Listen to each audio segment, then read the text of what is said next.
여보, 미안해요. 당신 돈 다 날렸어요. 남편 영정 앞에서 그 말을 꺼내는 순간 눈물이 멈추지 않았습니다. 남편 보험금 전부였어요. 거기에 제가 대출까지 받았습니다. 3억 가까운 돈이 1년도 안 되어 대부분 사라졌습니다. 믿을 수 있나요? 저는 그저 혼자서도 살 수 있다는 걸 증명하고 싶었을 뿐입니다. 햇빛으로 매달 200 넘게 들어와요. 그 한마디가 전부였어요. 처음엔 정말 잘 되는 것 같았습니다. 평생 성실하게만 살았고 남편과 함께 논밭 일구며 딸 둘 키웠으니까요. 영숙 씨는 참 꼼꼼해. 마을 사람들이 그렇게 말했습니다. 그런데 그게 독이 되었습니다. 도대체 저에게 무슨 일이 있었던 걸까요? 지금부터 제 이야기를 들려드리겠습니다. 시청 전 구독과 좋아요를 누르시면 로또에 당첨되는 행운이 올 수 있습니다. 그리고 지금 어디에서 시청하고 계신지 댓글로 남겨주세요. 여러분의 이야기도 듣고 싶습니다. 그럼 지금부터 시작되는 이야기 속으로 함께 들어가 볼까요? 남편이 세상을 떠난 지 3년이 지났습니다. 그날도 평소처럼 이른 새벽에 일어나 밭으로 나갔습니다. 남편 없이 맞는 세 번째 봄이었지만 여전히 익숙하지 않았어요. 호미를 들고 고랑을 파는데 허리가 자꾸 아팠습니다. 예전엔 남편이 힘든 일은 다 했었거든요. 이제 저 혼자 다 해야 한다는 게 가끔은 버거웠습니다. 큰애가 한 달에 한 번씩 내려왔습니다. 엄마, 이제 농사 그만하고 쉬어요. 그 말을 들을 때마다 속으로 답답했어요. 아직 63밖에 안 됐는데 뭘 쉬라는 건지 손발이 멀쩡한데 왜 자식들한테 손 벌려야 하는지 이해가 안 됐습니다. 엄마는 괜찮아. 아직 할 수 있어. 그렇게 대답했지만 사실 몸은 정직했어요. 밤만 되면 허리가 끊어질 것 같았고 손목도 자주 저렸습니다. 그해 5월 어느 날이었습니다. 마을 이장이 밭으로 찾아왔어요. 영숙 씨, 잠깐 이야기 좀 할까요? 평소엔 그냥 지나치던 이장이 조심스럽게 말을 꺼냈습니다. 요즘 태양광 발전 사업 아세요? 저도 작년에 시작했는데 괜찮더라고요. 솔직히 처음엔 무슨 말인지 잘 이해가 안 갔어요. 햇빛으로 전기를 만들어서 돈을 번다고요? 농사 안 지어도 매달 돈이 들어와요. 저는 지난달에도 180 받았어요. 이장의 말에 귀가 솔깃했습니다. 한 달에 180이면 농사 수입보다 훨씬 많았거든요. 그런데 돈이 많이 드는 거 아니에요? 제가 조심스럽게 물었습니다.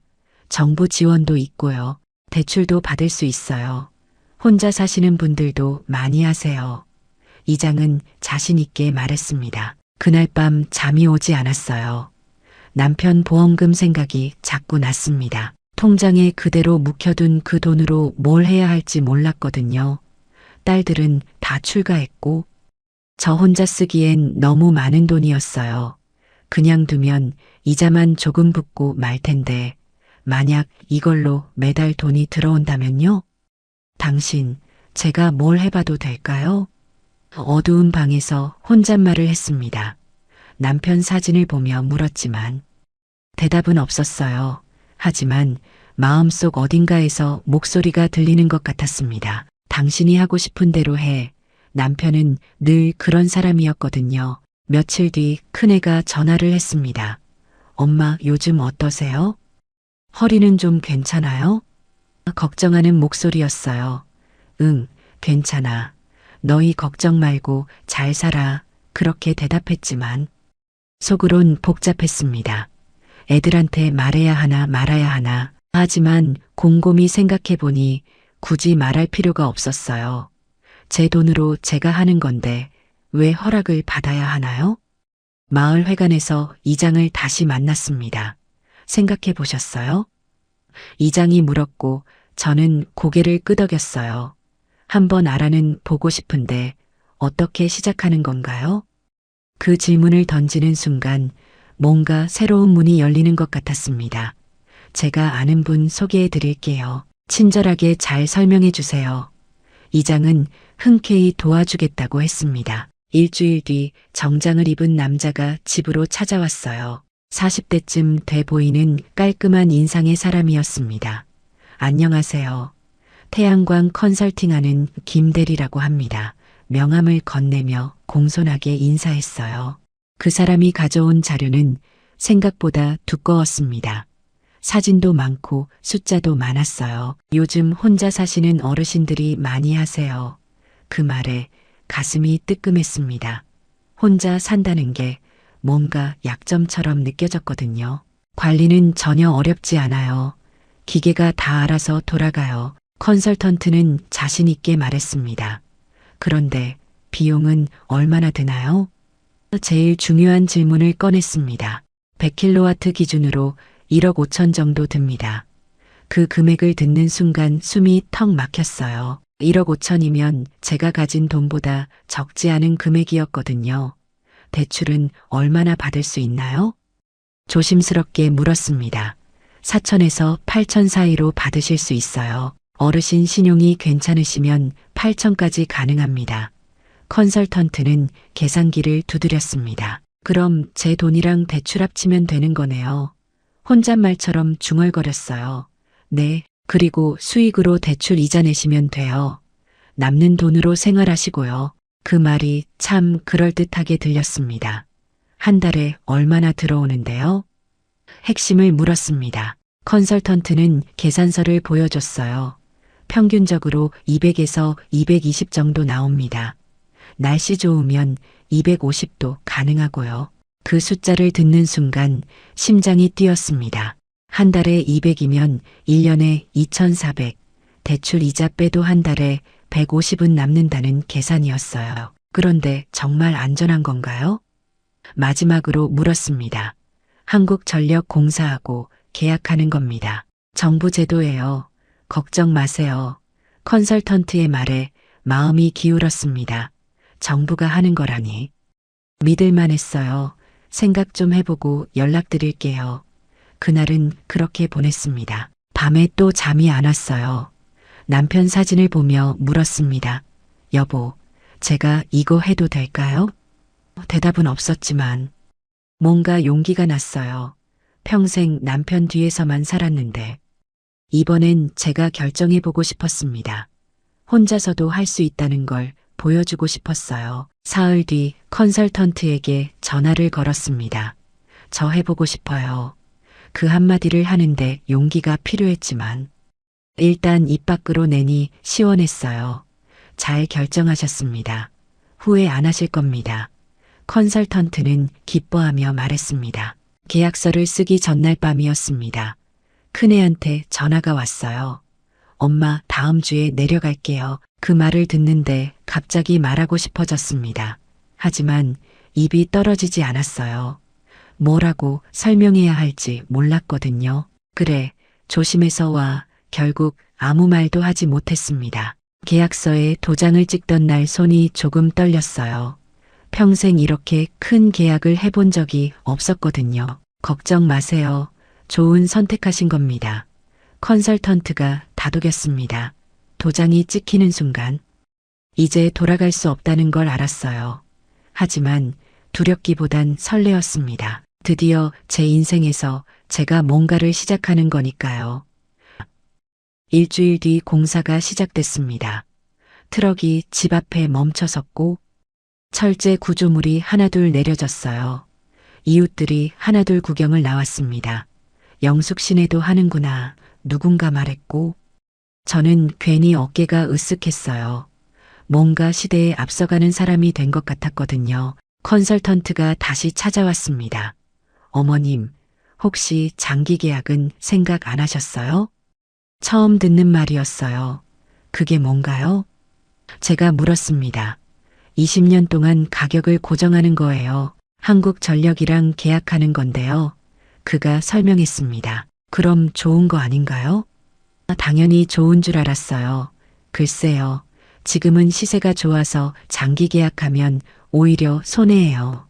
단가가 낮거든요. 컨설턴트는 고개를 저었습니다. 그냥 시세대로 받으시는 게 훨씬 유리해요. 요즘 S&P랑 REC 가격 다 괜찮아요. S&P? REC? 무슨 말인지 하나도 모르겠었어요. 그게 뭔가요? 제가 물었지만 컨설턴트는 대충 넘어갔습니다. 전기파는 가격이랑 인증서 가격이에요. 어차피 자동으로 계산돼서 통장으로 들어와요. 신경 안 쓰셔도 돼요. 그 말에 그냥 넘어갔습니다. 제가 뭘 알겠어요. 전문가가 괜찮다는데 믿는 수밖에요. 그럼 한 달에 정확히 얼마씩 들어오나요? 다시 물었습니다. 100kW 기준으로 평균 210 정도 예상됩니다. 컨설턴트가 계산서를 보여줬어요. S&P가 킬로와트당 130원 정도 나오고요. REC가 80 정도 나와서 합치면 210 정도 됩니다. 숫자는 정확한데 무슨 말인지 이해가 안 갔어요. 그냥 한 달에 200 넘게 들어온다는 거죠? 제가 다시 확인했습니다. 네, 맞습니다. 날씨 좋으면 250도 가능하고요. 컨설턴트는 자신 있게 말했습니다. 그 말만 믿었어요. 나머지는 알 필요 없다고 생각했습니다. 대출 서류를 작성할 때였습니다. 8천만 원 대출 받으시면 이자가 한 달에 50 정도 나옵니다. 은행 직원이 말했어요. 그럼 210에서 50 빼면 160이 남네요? 제가 계산했습니다. 네, 그렇죠. 충분히 생활하실 수 있어요. 컨설턴트가 옆에서 거들었습니다. 마을 이장이 공사 현장에 들렀어요. 잘 결정하셨어요. 저도 작년에 하고 정말 만족해요. 이장의 말에 안심이 됐습니다. 한 달에 얼마나 나와요?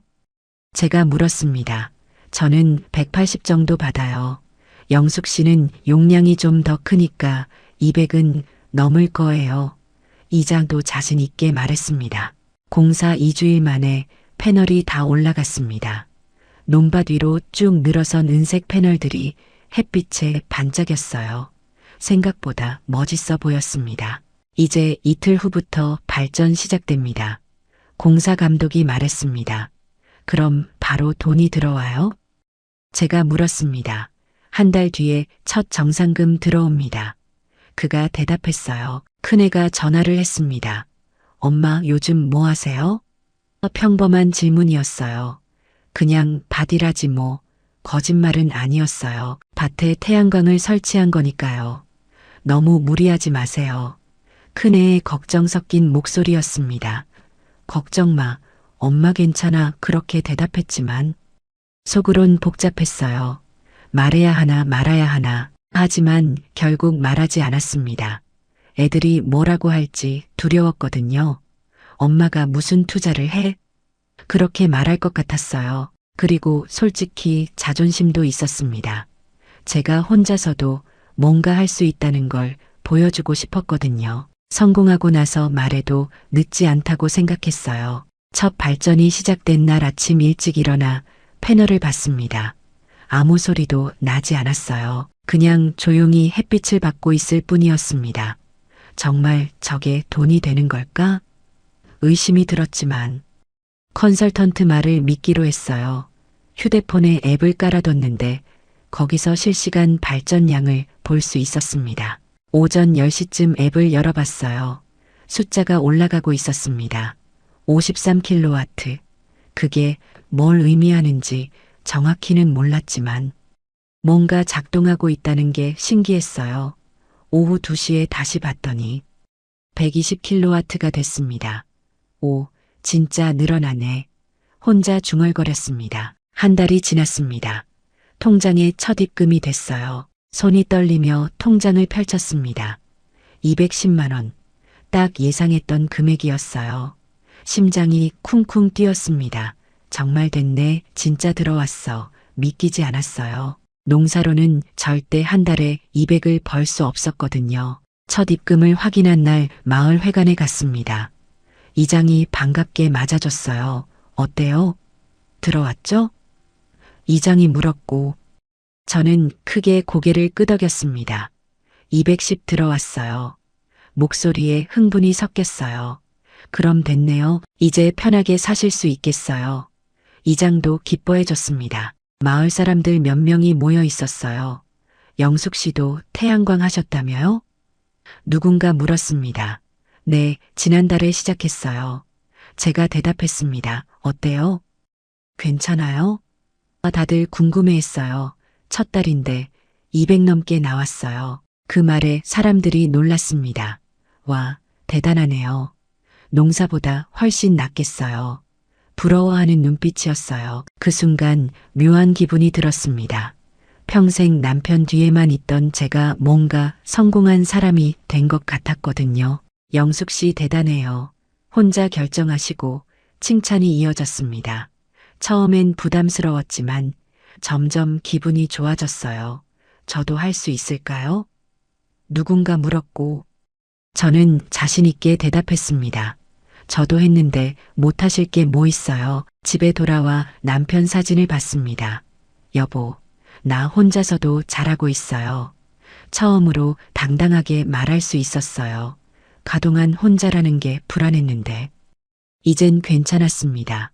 제 힘으로 돈을 버니까 자신감이 생겼거든요. 둘째 달 입금도 비슷했습니다.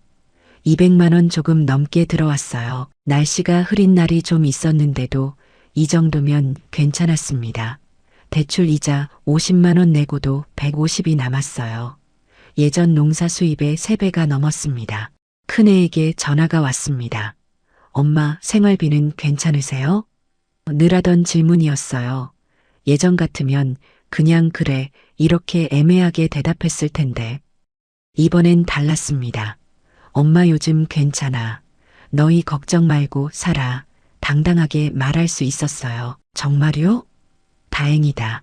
큰애가 안심하는 목소리였습니다. 작은애한테도 전화했습니다. 너 애들 학원비 부족하면 말해. 예전엔 꿈도 못 꿀 말이었어요. 엄마 괜찮아요. 우리 잘 살고 있어요. 작은애가 놀란 듯 말했습니다. 그래도 힘들면 언제든 말해. 엄마 지금 여유 있어. 그 말을 하면서 가슴이 뿌듯했습니다. 석 달째 되던 날 마트에 갔습니다. 예전엔 가격표만 보고 장을 봤는데 이번엔 달랐어요. 이것도 사고 저것도 사자. 장바구니에 평소엔 사지 않던 과일도 담았습니다. 계산대에서 카드를 내밀 때 손이 떨리지 않았어요. 여유가 생기니까 소소한 행복도 늘어났습니다. 마을 회관에서 이장과 발전량 앱을 비교했어요. 저는 오늘 400kW 나왔어요. 이장이 말했습니다. 저는 460이요. 제가 자랑스럽게 보여줬습니다. 날씨 좋으니까 발전량도 좋네요. 이장이 웃으며 말했습니다. 그 순간이 참 행복했어요. 뭔가 함께 성공하고 있다는 느낌이었거든요. 어느 날 저녁 혼자 앉아 계산을 해봤습니다. 한 달에 150씩 모으면 1년에 1800, 3년이면 5400, 대출도 다 갚을 수 있었어요. 이대로만 가면 괜찮겠는데 혼잣말을 했습니다. 미래가 보이는 것 같았어요. 불안하던 노후가 조금씩 안정되는 느낌이었습니다. 넷째 달에도 입금이 잘 됐습니다. 205만 원이었어요. 날씨가 좋았던 달이라 좀 더 나왔습니다. 통장을 볼 때마다 기분이 좋았어요. 이게 진짜 내 돈이구나. 남편 없이도 제가 벌어들이는 돈이라는 게 자랑스러웠습니다. 하지만 그때는 몰랐습니다.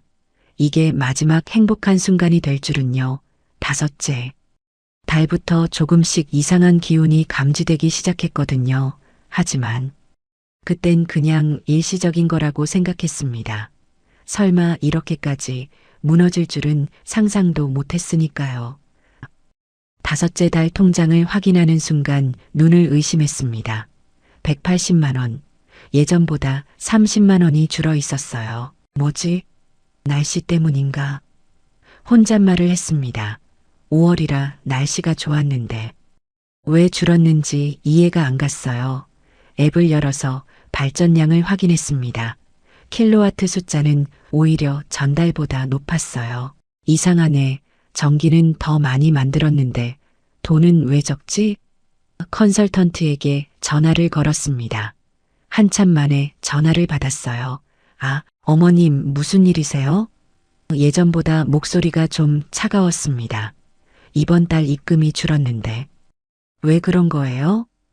제가 물었습니다. 아, 그게 말이죠. 요즘 REC 가격이 좀 떨어졌어요. 컨설턴트가 대충 넘어가려는 투였어요. REC가 뭐예요? 처음부터 잘 몰랐는데. 설명 좀 해주세요. 제가 답답하게 물었습니다. 신재생 에너지 인증서요. 태양광으로 만든 전기에 붙는 거예요. 그걸 시장에서 사고 파는데 요즘 공급이 많아져서 가격이 내렸어요. 그제야 제대로 설명을 들었습니다. 그럼 계속 떨어지는 건가요? 불안한 마음에 물었습니다. 아니요, 일시적이에요. 곧 회복될 겁니다. 컨설턴트는 자신 없는 목소리로 말했어요.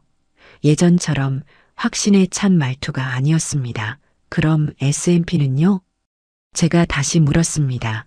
그건 괜찮아요. 130원대 유지되고 있어요. 그나마 다행이었습니다. 전화를 끊고 앉아서 생각했습니다. 장기 계약이라는 게 뭐였더라? 처음 들었던 그 말이 떠올랐어요. 그때 컨설턴트가 손해라고 했던 그거, 혹시 그걸 했어야 했던 건 아닐까? 하지만 이미 늦었습니다. 계약은 끝났고 돌이킬 수 없었어요. 여섯째 달 입금은 더 충격이었습니다. 150만 원, 한 달 만에 또 30만 원이 줄었어요. 이게 뭐야? 통장을 보며 멍하니 앉아 있었습니다. 대출 이자 50만 원 내고 나면 100만 원밖에 안 남았어요. 농사 수입보다 나은 건 맞지만 예상했던 금액과는 너무 달랐습니다. 마을 이장을 만났습니다. 이장님도 요즘 수익 줄었어요? 조심스럽게 물었습니다. 이장 얼굴이 어두워졌어요. 그러게요. 저도 160 정도밖에 안 나와요. 이장도 걱정스러운 표정이었습니다. 왜 이러는 걸까요? 제가 물었습니다. 전국에 태양광이 너무 많이 생겼대요. 그래서 REC 가격이 떨어진대요. 이장도 어디선가 들은 얘기를 전했습니다. 그럼 앞으로 어떻게 되는 건가요? 불안이 커졌습니다. 모르겠어요. 정부에서 뭔가 해주겠죠. 이장도 확신이 없었어요. 그때 깨달았습니다. 아무도 모른다는 걸.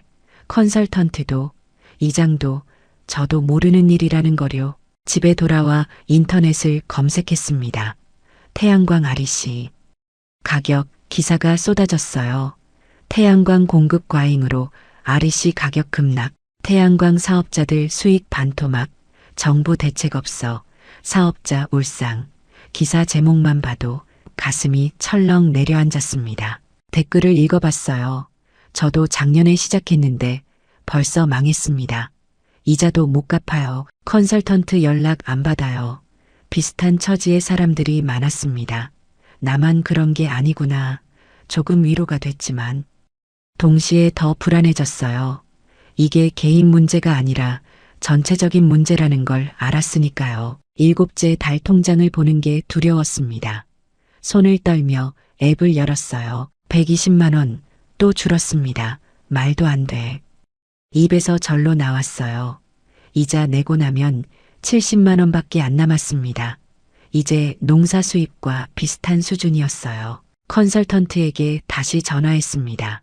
3번을 걸었는데 받지 않았어요. 문자를 보냈습니다. 왜 계속 떨어지는 건가요? 연락 주세요. 답장이 왔습니다. 죄송합니다. 요즘 상황이 좋지 않습니다. 저희도 어쩔 수 없어요. 짧은 문자였습니다. 예전처럼 친절하게 전화로 설명해 주지 않았어요. 마을 회관에 가기가 싫어졌습니다. 다들 비슷한 처지일 텐데. 서로 얼굴 보기가 민망했거든요. 이장도 예전처럼 태양광 얘기를 꺼내지 않았어요. 그 얘기만 나오면 분위기가 싸해졌습니다. 여덟째 달엔 100만 원이 조금 넘게 들어왔습니다. 이러다 진짜 큰일 나겠네. 혼잣말을 했어요. 이자 내고 나면 50만 원 정도밖에 안 남았습니다. 생활비로도 부족한 금액이었어요. 저축했던 돈을 조금씩 꺼내 쓰기 시작했습니다. 큰애한테 전화가 왔습니다. 엄마, 요즘 어때요? 평범한 질문이었어요. 응, 괜찮아. 거짓말이 입에서 나왔습니다. 말할 수가 없었어요. 뭐라고 설명해야 할지 몰랐거든요. 목소리가 안 좋은데 어디 아파요? 큰애가 걱정했습니다. 아니야, 괜찮아. 그냥 좀 피곤해서. 또 거짓말을 했습니다. 밤에 잠이 오지 않았습니다. 천장만 바라보며 계산을 했어요. 이대로 가면 1년 뒤엔 어떻게 되지? 무서웠습니다. 대출 원금은 하나도 못 갚고 있었어요. 이자만 겨우 내는 수준이었습니다. 내가 뭘 잘못한 걸까? 후회가 밀려왔습니다. 아홉째 달 통장을 확인하는 게 무서웠습니다. 며칠을 미루다가 겨우 앱을 열었어요. 80만 원, 처음 예상했던 금액의 3분의 1 수준이었습니다. 손이 떨렸어요. 이자를 내면 30만 원밖에 안 남았습니다. 생활비로도 턱없이 부족했어요. 은행에서 연락이 왔습니다. 고객님, 대출 이자가 연체되고 있습니다. 차갑게 울리는 자동 음성이었어요. 예. 제가 매달 넣고 있는데요. 당황해서 확인해 보니 지난달 이자가 이틀 늦게 입금됐었습니다. 통장 잔고가 부족해서 자동이체가 안 된 거였어요. 이러다 신용등급 떨어지겠네. 불안이 커졌습니다. 평생 빚 한 번 안 지고 살았는데 이제 연체자가 될 판이었어요. 저축했던 돈을 또 꺼내서 이자를 넣었습니다. 남편 보험금으로 시작한 돈이 조금씩 바닥나고 있었어요. 마을에서 소문이 돌기 시작했습니다. 요즘 태양광 한 사람들 다 힘들 때 누군가 말했어요. 우리 동네 이 시내는 벌써 팔려고 내놨는데 사는 사람이 없대. 또 다른 사람이 말했습니다. 그 얘기를 듣는데 가슴이 철렁 내려앉았어요. 나만 그런 게 아니구나. 위로도 되지만 더 불안했습니다. 열째 달에는 80만 원도 안 나왔습니다. 75만 원이었어요. 어떻게 이럴 수가. 통장을 보며 한참을 멍하니 앉아 있었습니다. 이자를 내면 25만 원밖에 안 남았어요. 한 달 생활비로 택도 없는 금액이었습니다. 작은애한테 전화가 왔습니다. 엄마 명절에 올라갈게요. 평범한 말이었어요. 그래, 조심해서 와. 대답했지만 속으론 걱정이었습니다.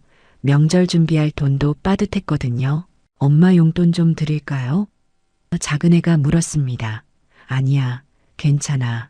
엄마 돈 있어. 자존심이 그 말을 막았어요. 혼자 방에 앉아 계산을 했습니다. 남은 저축이 1,500 정도 있었어요. 이 돈으로 버티면 1년은 갈 것 같았습니다. 그 다음엔 어떻게 하지? 막막했어요. 태양광 수익은 계속 떨어지고 있었고 언제 회복될지 알 수 없었습니다. 은행에 조용히 다녀왔습니다. 추가 대출 가능할까요? 직원에게 물었어요. 신용등급이 좀 떨어지셔서 어려우실 것 같은데요. 직원이 난처한 표정으로 말했습니다. 그래도 좀 알아봐 주세요. 간곡히 부탁했습니다. 며칠 뒤 연락이 왔습니다. 500만 원까지 가능합니다. 금리는 연 9%고요. 높은 금리였지만 선택의 여지가 없었어요. 할게요. 대답했습니다. 또 빚을 지는 거였어요. 처음 8천만 원 대출받을 때만 해도 이렇게 될 줄 몰랐습니다. 대출받은 500만 원으로 당장 급한 불은 껐습니다. 하지만 이제 갚아야 할 이자는 더 늘어났어요. 한 달에 55만 원 정도 나갔습니다. 태양광 수익으로는 택도 없는 금액이었어요. 큰애가 명절에 내려왔습니다. 엄마 살 좀 빠지신 것 같은데 밥은 잘 드세요? 걱정스러운 얼굴이었어요. 응, 잘 먹어. 그냥 나이 들어서 그래. 웃으며 넘겼습니다. 혹시 힘든 일 있으면 말씀하세요. 큰애가 제 손을 잡았어요. 아니야, 괜찮아. 손을 빼며 말했습니다. 작은애도 왔습니다. 엄마, 집이 좀 춥지 않아요? 보일러 틀어요. 작은애가 걱정했어요. 괜찮아. 엄마는 안 추워. 사실 난방비 아끼려고 약하게 틀고 있었습니다. 그래도 감기 걸려요. 따뜻하게 하세요. 작은애가 보일러를 3개 틀었습니다. 명절이 끝나고 애들이 올라간 뒤 혼자 남았습니다. 텅 빈 집이 더 크게 느껴졌어요. 언제까지 숨길 수 있을까? 혼잣말을 했습니다. 애들 앞에서 괜찮은 척하는 게 점점 힘들어졌어요. 통장 정리를 하다가 깜짝 놀랐습니다. 작은 애가 100만 원을 넣어뒀어요. 쪽지가 있었습니다. 엄마 용돈이에요. 쓰세요. 눈물이 났습니다. 받고 싶지 않았지만 돌려줄 수도 없었어요. 이미 쓸 때가 정해져 있었으니까요. 11째 달 수익은 더 떨어졌습니다. 60만 원 되었어요. 이젠 희망이 없네. 체념이 왔습니다. 컨설턴트에게 전화를 걸었지만 이젠 아예 받지도 않았어요. 문자도 익십이었습니다. 결국 나만 남겨진 거구나. 외로웠습니다. 어느 날 작은 애한테 전화가 왔습니다. 엄마, 혹시 통장 좀 볼 수 있어요? 정부 지원금 신청하는데 필요하대요. 순간 식은땀이 났어요. 아, 그건 나중에 줄게. 얼버무렸습니다. 급한 거라 빨리 필요한데 작은 애가 재촉했습니다. 알았어. 사진 찍어서 보낼게. 전화를 끊고 한숨을 쉬었어요. 통장을 보여줄 수가 없었습니다. 대출 내역이 다 찍혀 있으니까요. 그날도 평소처럼 밭에 나가 있었습니다. 작은 애한테 전화가 왔어요. 엄마, 지금 어디 계세요? 목소리가 심상치 않았습니다. 밭에 있는데. 왜? 불안한 마음에 물었어요. 지금 집에 와 있어요. 급하게 내려왔어요. 작은 애 말에 가슴이 철렁했습니다. 집으로 뛰어갔습니다. 작은 애가 거실 탁자에 앉아 있었어요. 앞에 제 통장이 펼쳐져 있었습니다. 엄마, 이게 뭐예요? 작은 애가 통장을 들어 올렸습니다. 손이 떨리고 있었어요. 그게 말이 나오지 않았습니다. 대출이 왜 이렇게 많아요? 8,500? 엄마, 이게 도대체 뭐예요? 작은 애 목소리가 높아졌습니다. 그게 말이야.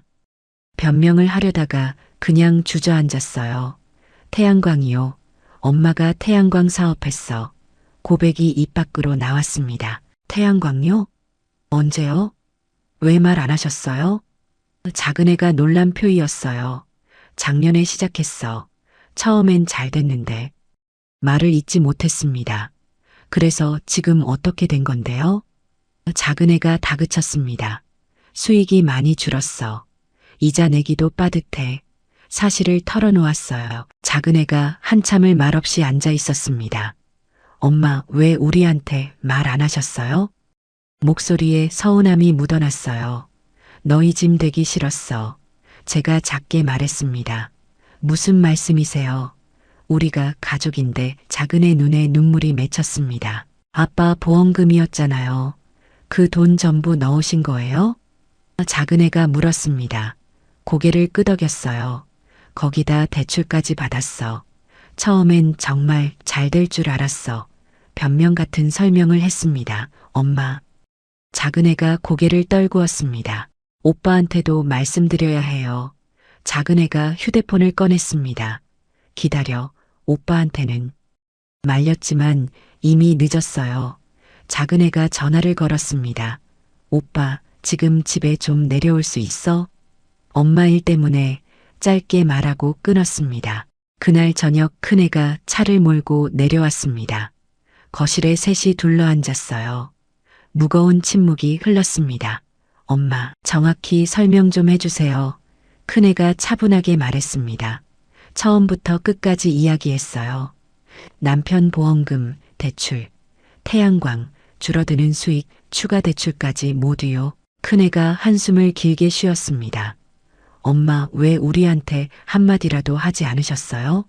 목소리에 힘이 없었어요. 너희도 애들 키우느라 바쁜데 무슨 걱정을 시켜. 제가 말했습니다. 그게 무슨 말씀이세요? 우리가 있잖아요. 큰애가 답답해했습니다. 지금 상황이 어떤데요? 큰애가 물었습니다. 한 달에 60 정도 들어와. 이자 내고 나면 거의 안 남아. 숫자를 말하는 게 부끄러웠어요. 그럼 생활비는요? 작은 애가 걱정스럽게 물었습니다. 저축한 거 조금씩 빼서 써. 대답했습니다. 그게 얼마나 남았는데요? 큰애가 다시 물었습니다. 1,000 좀 넘게. 솔직히 말했어요. 엄마. 큰애가 이마를 짚었습니다. 쟤 때문에 애들이 고생하는 게 보였어요. 미안해. 엄마가 잘못했어. 고개를 숙였습니다. 그날 밤 애들이 거실에서 조용히 상의하는 소리가 들렸습니다. 우리가 나눠서 도와드려야 할 것 같아. 큰애 목소리였어요. 당연하지. 근데 엄마가 받으실까? 작은애가 걱정했습니다. 설득해야지. 이대로 둘 순 없잖아. 큰애가 말했습니다. 귀를 막고 싶었습니다. 자식들한테 짐이 되는 게 제일 싫었거든요. 평생 자식들 뒷바라지만 하다가 이제 손 벌리는 신세가 됐어요. 눈물이 났지만 소리 내지 않으려 온불을 입에 물었습니다. 다음 날 아침 큰애가 말했습니다. 엄마, 우리가 매달 조금씩 드릴게요. 예상했던 말이었어요. 됐어. 엄마 괜찮아. 손사래를 쳤습니다. 괜찮지 않잖아요. 이자도 못 내시면서. 큰애가 단호했습니다. 너희도 돈 들어갈 때 많잖아. 제가 말했습니다. 엄마 걱정이 더 크잖아요. 우리가 돕는 게 당연해요. 작은애가 거들었습니다. 정말 미안해. 엄마가 욕심부렸어. 고백했습니다. 욕심이 아니었잖아요. 혼자 살려고 하신 거지. 큰애가 위로했습니다. 그래도 너희한테 물어봤어야 했어. 혼자 결정한 게 제일 후회돼. 처음으로 제 잘못을 인정했어요. 이제라도 알게 되어 다행이에요. 작은애가 제 손을 잡았습니다. 따뜻한 손이었지만 무거웠어요. 며칠 뒤 큰애가 봉투를 내밀었습니다. 엄마, 이거 쓰세요. 두툼한 봉투였어요. 이게 뭐야? 물었지만 이미 알고 있었습니다. 당분간 이자랑 생활비 쓰세요. 큰애가 말했습니다. 안 돼. 못 받아. 손을 내저었습니다. 엄마, 받으세요. 우리가 드리고 싶어서 드리는 거예요. 큰애가 봉투를 제 손에 쥐어줬어요. 이건 빌리는 거야. 나중에 꼭 갚을게. 고집을 부렸습니다. 갚으실 거 없어요. 그냥 드리는 거예요. 큰애가 웃으며 말했지만 제 마음은 무거웠습니다. 봉투를 열어보니 500만 원이 들어 있었어요. 이렇게 많이 어떻게? 놀랐습니다. 저랑 동생이랑 나눠서 모은 거예요. 큰애가 말했습니다. 너희가 모은 돈인데 엄마한테 쓰면 어떻게? 미안했습니다. 엄마 드리려고 모은 거예요. 큰애자 웃었지만 제 눈엔 눈물만 났어요. 태양광을 팔아보려고 알아봤습니다. 중개업체에 전화를 걸었어요. 지금 시세가 많이 떨어져서 설치 비용의 절반도 어려우실 거예요. 업체 사람이 말했습니다. 그래도 좀 알아봐 주세요. 간곡히 부탁했습니다. 일주일 뒤 연락이 왔습니다. 관심 있는 분이 안 계세요. 요즘 다들 태양광 피하거든요. 예상했던 답이었어요. 그럼 어떻게 해야 하나요? 막막했습니다. 기다리시는 수밖에요. 시세 회복되면 그때 파시든지. 업체 사람도 딱히 방법이 없었습니다. 밭 일부를 팔기로 했습니다. 부동산에 내놨더니 한 달 만에 팔렸어요. 1200만 원 받았습니다. 이 돈으로 대출 일부를 갚았어요. 8500에서 6000으로 줄었습니다. 이자 부담이 조금 줄었지만 여전히 빠듯했습니다. 작은애가 전화했습니다. 엄마, 우리 집으로 오세요. 같이 살아요. 제안이었어요. 안 돼. 엄마는 여기서 살 거야. 거절했습니다. 왜요? 혼자 계시면 외로우시잖아요. 작은애가 설득했습니다. 엄마 집이 여기야. 여기 두고 어딜까? 고집을 부렸습니다. 그럼 가끔이라도 오세요. 작은애가 한 발 물러섰어요. 그래, 나중에 갈게. 대답했지만 갈 수 없다는 걸 알았습니다. 자식 집에 가서 눈치 보며 사는 것보다 여기서 혼자 사는 게 나았어요. 큰애가 한 달에 한 번씩 내려왔습니다. 올 때마다 봉투를 놓고 갔어요. 엄마, 이거 쓰세요. 매번 같은 말이었습니다. 처음엔 거절했지만 이젠 그냥 받았어요. 거절해봤자 억지로 두고 가니까요. 어느 날 마을 회관에서 이장을 만났습니다. 영숙 씨, 요즘 어떠세요? 이장도 표정이 어두웠어요. 그냥 그래요. 이장님은요? 물었습니다. 저도 힘들어요. 요즘 수익이 너무 안 나와요. 이장도 한숨을 쉬었습니다. 이장님도 팔 생각 있으세요? 조심스럽게 물었습니다. 팔고 싶어도 안 팔려요. 다들 안 사려고 해요. 이장이 쓴웃음을 지었습니다. 저도 그랬어요. 공감했습니다. 이러다 우리 다 망하는 거 아닌가 싶어요. 이장의 말에 가슴이 답답했습니다. 태양광 패널을 올려다봤습니다. 여전히 햇빛을 받고 있었어요. 저게 내 자존심이었는데 혼잣말을 했습니다. 혼자서도 할 수 있다고 증명하고 싶었던 제 욕심이 저 패널 안에 다 들어 있었어요. 밤에 남편 사진을 봤습니다. 여보, 미안해요. 당신 돈 다 날렸어요. 처음 했던 그 말이 다시 떠올랐습니다. 남편이 평생 모은 돈을 제 고집 때문에 잃었어요. 용서해줘요. 사진 앞에서 고개를 숙였습니다. 열 이틀째 되던 달 수익은 50만 원 되었습니다. 이자를 내면 아무것도 안 남았어요. 완전히 적자였습니다. 큰애가 주는 돈으로 간신히 살았습니다. 내가 자식들한테 짐이 됐구나 처음으로 인정했어요. 어느 날 작은애가 다시 전화했습니다. 엄마 제발 우리한테 기대요. 그게 짐이 아니에요. 울먹이는 목소리였어요. 알았어. 고마워. 짧게 대답했습니다. 더 이상 혼자 버틸 수 없다는 걸 인정할 수밖에 없었습니다. 통장을 정리하며 계산해 봤습니다.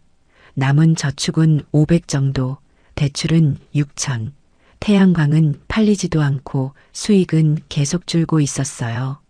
이게 내가 선택한 결과구나 쓴웃음이 났습니다. 거울을 봤습니다. 1년 사이에 많이 늙은 얼굴이었어요. 주름이 깊어지고 머리엔 흰머리가 늘었습니다. 내가 너무 욕심을 부렸나 자책했지만 이미 늦었어요. 돌이킬 수 없는 시간들이었습니다. 지금 저는 다시 밭을 일구고 있습니다. 태양광을 설치하기 전처럼 호미를 들고 고랑을 팝니다. 허리는 여전히 아프지만 이 흙 냄새가 익숙하고 편안해요. 제가 할 수 있는 일이 이거라는 걸 받아들였습니다. 태양광 패널은 그대로 두었습니다. 여전히 조금씩 전기를 만들고 있어요. 한 달에 50만 원 정도 들어옵니다. 이자에도 못 미치는 금액이지만 그래도 받고 있어요. 언젠가 시세가 회복될지도 모른다는 희망 때문에 남겨뒀습니다. 큰애가 한 달에 한 번씩 내려옵니다. 엄마, 이번 달 생활비예요. 봉투를 건넵니다. 예전 같으면 거절했을 텐데. 이젠 고맙다 한마디만 합니다. 받아들이는 법을 배웠어요. 가족한테 기대는 게 짐이 아니라는 걸 이제야 알았습니다. 작은애도 명절 때마다 옵니다. 엄마 몸은 좀 어때요? 걱정하는 얼굴이에요. 괜찮아. 밭이라니까 오히려 건강해진 것 같아. 웃으며 대답합니다. 거짓말은 아니에요. 흙을 만지며 사는 게 제 본래 모습이었으니까요. 어느 날 마을 회관에서 이장을 만났습니다. 영숙 씨, 요즘 괜찮아요? 이장이 물었어요. 그냥 살아요. 이장님은요? 되물었습니다. 저도 비슷해요. 그래도 버티고 있어요. 이장도 쓴웃음을 지었습니다. 이장님, 그때 잘못 알려주신 거 아니에요. 제가 말했습니다. 뭐가요? 이장이 놀란 표정이었어요. 태양광 자체는 나쁜 게 아니잖아요. 제가 제대로 공부를 안 하고 시작한 게 문제였어요. 솔직하게 말했습니다. 그래도 제가 추천을 했으니. 이장이 미안해했습니다. 아니에요. 제가 혼자 결정한 거예요. 애들한테도 안 물어보고 장기 계약도 모르고 아리 씨가 뭔지도 모르고 시작했어요. 제 잘못을 인정했습니다. 마을 어르신 한 분이 찾아왔습니다. 영숙 씨, 나도 태양광 해볼까 하는데. 어때? 물으셨어요. 혼자 결정하지 마세요. 제가 먼저 말했습니다. 자식들한테 물어보세요.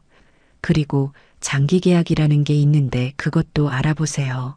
제 경험을 나눠드렸습니다. 그럼 안 하는 게 나아? 어르신이 물으셨어요. 아니요. 제대로 알고 하면 괜찮아요. 저처럼 무지하게 대출 많이 받고 혼자 결정하지만 않으면 돼요. 균형 있게 말씀드렸습니다. 실제로 잘하시는 분들도 많아요. 저는 타이밍이 안 좋았고 준비가 부족했어요. 덧붙였습니다. 밭에서 일하다가 태양광 패널을 올려다봅니다. 저게 내 자존심이었네. 혼잣말을 합니다. 혼자서도 할 수 있다는 걸 증명하고 싶었던 욕심이 저 패널 안에 다 들어 있어요. 하지만 이젠 알아요. 혼자 할 수 있는 일은 많지 않다는 거요. 큰애가 전화했습니다. 엄마 다음 주에 내려갈게요. 평범한 말이에요. 그래, 조심해서 와. 엄마가 된장찌개 끓여줄게. 예전처럼 대답합니다. 좋아요. 엄마 된장찌개 먹고 싶었어요. 큰애가 웃습니다. 그 웃음소리가 따뜻해요. 남편 사진 앞에 앉았습니다. 여보, 당신 돈 제대로 못 지켰어요. 미안해요. 여전히 미안하지만 자책은 줄었습니다. 하지만 깨달은 게 있어요. 가족이 제일 소중하다는 거요. 사진 속 남편이 웃고 있는 것 같아요. 밭 한쪽에 작은 텃밭을 만들었습니다. 상추랑 고추를 심었어요. 싹이 올라오는 걸 보면 신기합니다. 이 작은 것들이 자라는 모습에서 위로를 받아요. 큰 돈은 못 벌어도 제 손으로 뭔가 키워낸다는 게 행복합니다. 어느 날 작은 애가 손주를 데리고 왔습니다. 할머니. 아이가 뛰어왔어요. 어머, 우리 손주. 안아 올렸습니다. 할머니 밭이 이렇게 넓어요? 아이가 신기해했습니다. 그래, 넓지? 여기서 할머니가 농사지어 자랑스럽게 말했습니다. 손주가 상추를 따서 입에 넣었습니다. 할머니, 맛있어요. 아이가 웃었어요. 그럼 할머니가 키운 거니까 행복한 순간이었습니다. 돈으로 살 수 없는 기쁨이었어요. 요즘 가끔 생각합니다. 만약 처음부터 애들한테 물어봤더라면 어땠을까? 장기 계약을 제대로 알아봤더라면, 대출을 적게 받았더라면. 하지만 후회해봤자 소용없어요. 이미 지나간 일이니까요. 대신 이제는 압니다. 혼자 결정하는 게 얼마나 위험한지, 모르는 일에 큰 돈을 걸면 안 된다는 것. 가족은 짐이 아니라 울타리라는 거요. 이 깨달음이 비싼 대가를 치르고 얻은 교훈입니다. 마을 회관에 가면 가끔 태양광 얘기가 나옵니다. 저는 장기 계약해서 안정적이에요. 누군가 말하면 부럽기도 해요. 하지만 원망하지 않습니다. 제 선택이었으니까요. 다만 다른 분들은 저처럼 실수하지 않기를 바랄 뿐입니다. 해질녘 밭에 앉아 하늘을 봅니다. 노을이 아름답습니다. 그래도 살아있네. 혼잣말을 합니다. 많은 걸 잃었지만 아직 살아있고 가족이 있고 이 밭이 있어요. 그걸로 충분합니다. 큰애한테 문자가 왔습니다. 엄마 사랑해요. 짧은 문자예요. 나도 사랑해. 답장을 보냅니다. 이런 작은 것들이 저를 살게 합니다. 큰 성공보다 작은 행복이 더 소중하다는 걸 이제야 알았어요. 밤에 잠들기 전 생각합니다. 이 이야기를 듣는 분들께 꼭 드리고 싶은 말이 있어요. 혼자 결정하지 마세요. 모르는 투자에 큰돈 걸지 마세요. 대출은 신중하게 하세요. 그리고 가장 중요한 건 가족은 짐이 아니라 울타리라는 겁니다. 저는 실패했지만 여러분은 성공하시길 바랍니다.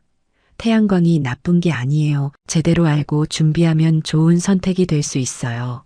다만 저처럼 무지하게 시작하지 마시고 혼자 결정하지 마시고 가족과 상의하세요. 그게 제가 드릴 수 있는 조언입니다. 오늘도 해가 뜹니다.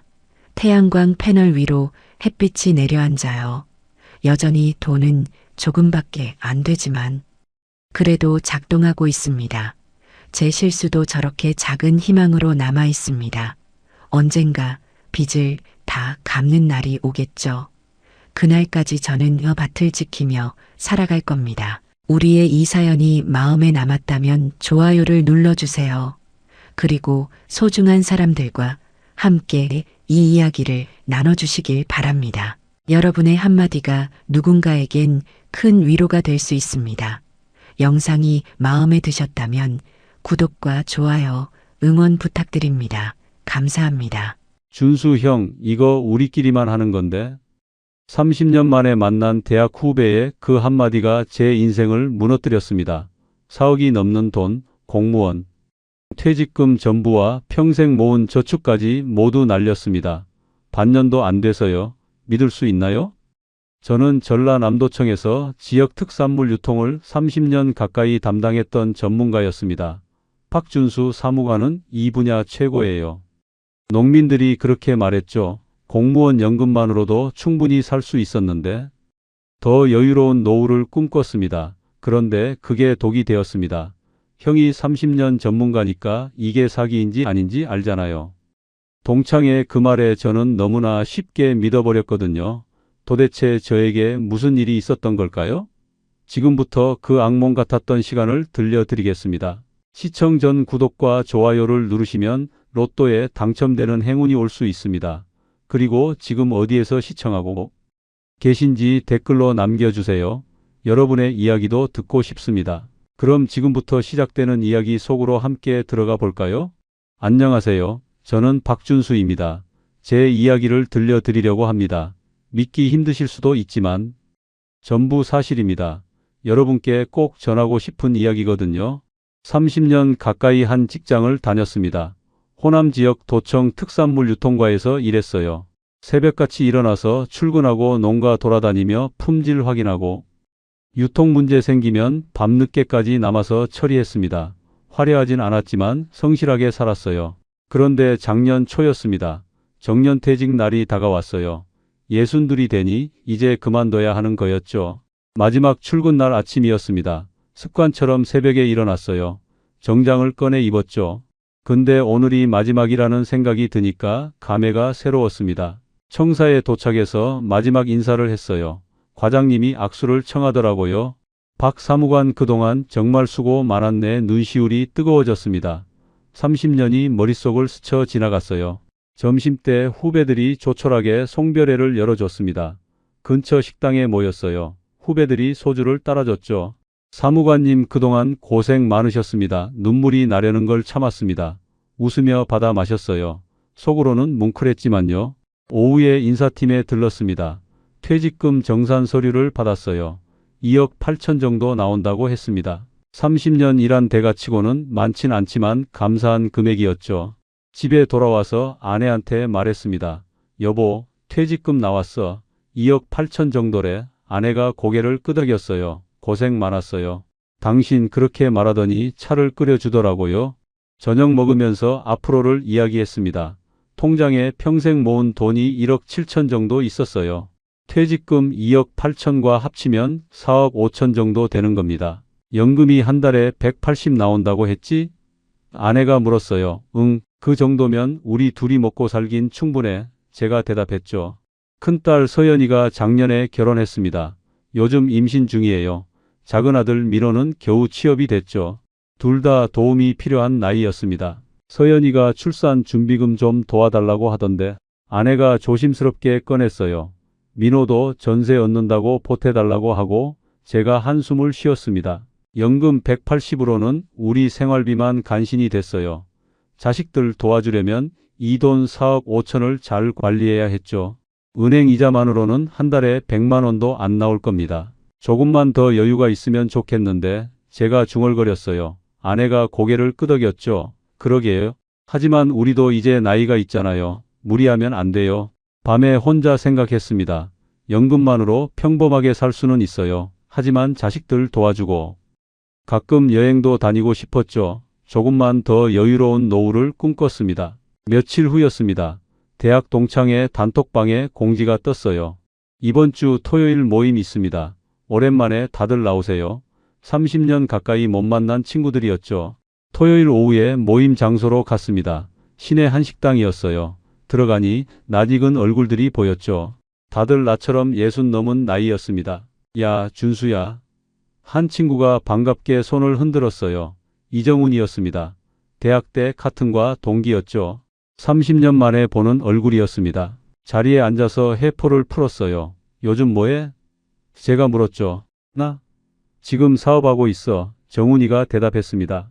식사하면서 이런저런 이야기를 나눴어요. 다들 퇴직하고 조용히 사는 친구들이었죠. 그런데 정훈이만 뭔가 달라 보였습니다. 여유로워 보였어요. 모임이 끝나고 나오는데 정훈이가 제 팔을 잡았어요. 준수야, 우리 차라도 한잔할까? 오랜만에 만난 친구라 거절할 수 없었죠. 좋아, 가자. 근처 카페로 갔습니다. 조용한 자리에 앉았어요. 커피를 시키고 이야기를 시작했죠. 준수야, 너 퇴직했다며? 정훈이가 물었습니다. 응, 작년 초에. 퇴직금 좀 나왔어? 정훈이가 조심스럽게 물었어요. 좀 이상했지만 대답했죠. 뭐, 3억 정도? 사실은 4억 5천이었지만 적게 말했습니다. 정훈이가 고개를 끄덕이더니 말했어요. 준수야, 너 돈 그냥 은행에 넣어둘 거야? 갑자기 돈 이야기를 하니까 조금 경계가 됐습니다. 아직 생각 중이야. 왜? 제가 물었죠. 정훈이가 주위를 둘러보더니 목소리를 낮췄어요. 사실은 말이야. 너한테 좋은 기회를 소개해주고 싶어서. 제 귀가 번쩍 뜨였습니다. 퇴직 후 막막했던 차였거든요. 무슨 기회? 제가 몸을 앞으로 기울였죠. 정훈이가 핸드폰을 꺼냈어요. 뭔가를 보여주려는 것 같았습니다. 이거 봐봐. 화면에 어떤 앱이 떠 있었죠. 이게 뭔데? 제가 물었습니다. 정훈이가 설명하기 시작했어요. 그게 제 인생을 바꿔버린 순간이었습니다. 팜투테이블이라고 들어봤어? 정훈이가 물었습니다. 저는 고개를 저었죠. 처음 들어보는데. 정훈이가 화면을 확대해서 보여줬어요. 농민이랑 소비자를 직접 연결하는 플랫폼이야. 앱 화면에는 싱싱한 채소 사진들이 가득했습니다. 중간 유통 마진을 없애는 거지. 흥미로웠습니다. 제가 30년 가까이 다룬 분야였거든요. 그게 되긴 해? 유통이 그렇게 간단하지 않은데 제가 물었죠. 정훈이가 고개를 끄덕였어요. 그래서 전문가가 필요한 거야. 그러더니 제 눈을 똑바로 쳐다봤습니다. 준수야, 너 같은 사람 말이야. 제 가슴이 두근거리기 시작했어요. 무슨 소리야? 정훈이가 커피를 한 모금 마시더니 말했습니다. 너 도청에서 30년 가까이 특산물 유통 담당했잖아. 이 분야 전문가지. 그건 그렇지. 제가 인정했죠. 사실 자부심이 있었거든요. 호남 지역 농산물 유통은 제 손을 거쳐간 게 많았으니까요. 지금 이 회사에서 자문위원을 모시고 있어. 정훈이가 말을 이었습니다. 월 200씩 자문료 나와. 그리고 지분도 줘. 귀가 솔깃했습니다. 월 200이면 연금이랑 합치면 400 가까이 되는 거잖아요. 지분은 얼마나? 제가 물었죠. 5% 1억이면 돼. 정훈이가 대답했어요. 1억은 큰 돈이었습니다. 하지만 4억 5천 중에서 1억이면 무리는 아니었죠. 근데 정훈아, 솔직히 좀 의심스러운데. 제가 조심스럽게 말했습니다. 요즘 사기가 얼마나 많은데. 정훈이가 웃었어요. 그래서 너한테 말하는 거야. 정훈이가 몸을 앞으로 숙이며 말했습니다. 준수야, 너 30년 이 분야 전문가잖아. 사기인지 아닌지 금방 알 수 있을 거 아냐. 그 말이 맞았습니다. 저는 유통 구조를 훤히 꿰뚫고 있었거든요. 나도 지난해부터 투자하고 있어. 정훈이가 통장 앱을 보여줬어요. 실제로 배당금이 입금된 내역이 보였습니다. 한 달에 몇백씩 들어온 거였죠. 진짜네? 제가 놀라서 물었습니다. 정훈이가 고개를 끄덕였어요. 그러니까 너한테 말하는 거지. 우리끼리만 하는 건데. 그 말이 저를 움직였습니다. 30년 친구가 거짓말할 리 없잖아요. 게다가 실제 입금 내역도 봤고요. 그럼 CEO가 누군데? 제가 물었죠. 최민재라고 30대 초반인데 똑똑한 친구야. 정훈이가 대답했습니다. 명문대 나와서 해외에서 유통 공부하고 왔대. 이력이 그럴싸했어요. 회사는 어디 있어? 제가 물었습니다. 강남 쪽에 사무실 있어. 직원도 15명 정도 돼. 정훈이가 설명했죠. 규모가 있는 회사인 것 같았습니다. 그리고 말이야. 정훈이가 목소리를 더 낮췄어요. 정부 지원 사업에도 선정됐대. 서류도 다 있어. 정부 지원 사업이라는 말에 신뢰가 갔습니다. 정부에서 지원하는 거야? 제가 재차 물었죠. 그렇지, 스타트업 육성 사업인가? 뭔가 그런 거. 정훈이가 대답했어요. 집에 돌아오는 길에 계속 생각했습니다. 월 200 자문료에 배당금까지 나온다면 괜찮은 기회였어요. 게다가 제 전문 분야니까 위험도 적을 것 같았죠. 현관문을 열고 들어갔습니다. 아내가 거실에서 TV를 보고 있었어요. 어떻게 됐어? 친구들 많이 왔어? 아내가 물었죠. 응, 다들 오랜만에 봤어. 저는 소파에 앉았습니다. 정훈이 이야기를 꺼낼까 말까 고민했어요. 아직 확실한 게 없으니까요. 근데 정훈이라고 기억해? 우리 결혼식 때 왔던 친구, 제가 말했습니다. 아내가 고개를 끄덕였어요. 기억나지? 그 친구 어떻게 지내? 지금 사업한대. 제가 대답했죠. 농산물 플랫폼 뭐. 그런 거. 아내가 흥미로운 표정을 지었습니다. 그래? 잘 되나 봐? 그런 것 같아. 나보고 자문 좀 해달래? 제가 조심스럽게 꺼냈어요. 아내가 물었죠. 자문? 돈 받고? 응, 한 달에 200 준대. 아내의 눈이 커졌습니다. 200? 그럼 연금이랑 합치면 400 가까이 되는데? 그래서 생각 중이야. 제가 대답했죠. 근데 투자는 해야 돼? 아내가 날카롭게 물었습니다. 역시 눈치가 빠른 사람이에요. 응, 1억 정도. 제가 솔직히 말했죠. 아내의 표정이 굳어졌어요. 1억? 그건 너무 큰 돈 아니야?